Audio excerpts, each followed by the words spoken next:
Okay, gang, I'm going to lay some obsolete knowledge on you here. Welcome to the wonderful world of Delco-light light plants.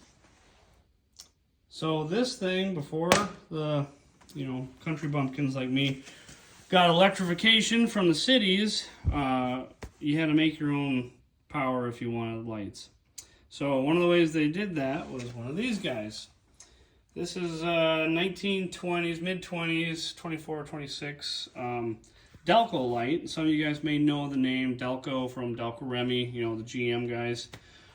This is the guy that started that division, basically. They bought him up as soon as he came out with this because they just thought it was super cool.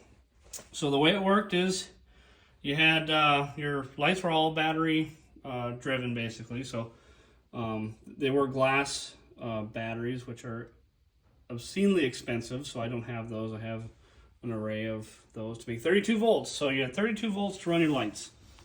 You had so many you could have in the house and barn, it wasn't much. And then you could also run a couple of appliances that were 32 volt. So I'm in the process of getting this running again. So the cool thing about this is that you have your cylinder here, valves, whatnot, mixer, carburetor kind of deal.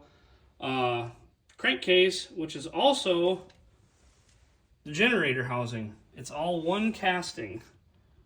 I mean, it's crazy the amount of work that went into these things. It's just so cool. I got this one ripped apart right now because I rebuilt this switch. And I just trying to get this thing to run, but had no spark, nothing. So parts are non-existent. So the coil back there, that's what I'm fighting right now. And then the points, some of you guys like your computers and stuff. I still like the point system. So that's your governor and your points right there. This little gappy thing right there. That generates your spark, high voltage spark for your spark plug. So I'm in the process. I got to rebuild that ignition coil because it's not your standard, nap apart, get one. So I got to rebuild that, but I have gotten it to fire finally. This thing came out of a barn in Wisconsin.